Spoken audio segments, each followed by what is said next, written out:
Letter Deck is a fun, fast-paced spelling card game that will challenge your memory, vocabulary, spelling skills, and your ability to make fast decisions.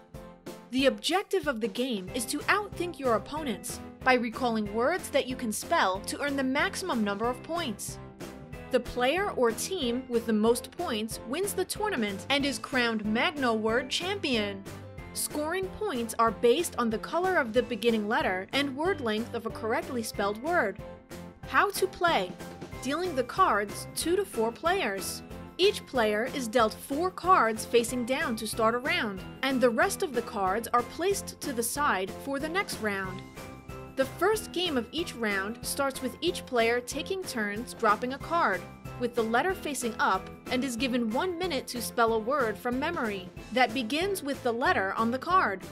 After all the players have dropped 1 card and spells their word, the player with the highest scoring word takes the pile of 4 cards which they keep out of play. All players or team get points for each word they correctly spell, which would be tallied at the end. In-round tie-break. If competing players or team uses the same letter to spell a word with the same point value, then the player that uses the card with the greater than symbol breaks the tie. If competing players or team uses different letters to spell a word with the same point value, and the symbols on the card cannot break the tie, then the player that uses the card that appears first in the alphabet breaks the tie. Scoring example: John chooses N, and he correctly spells navigation. Because navigation is 9 to 12 letters, award 6 points. Because navigation begins with an N, a purple letter, award 3 points. The total points awarded to John for correctly spelling navigation is 6 plus 3, which equals 9 points.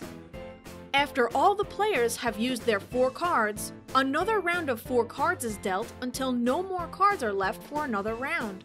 The player with the highest cumulative points after all the rounds are played wins the tournament. If there's a points tie at the end of the tournament, the player or team with the most cards breaks the tie and wins. Take the challenge, play smart, and have fun!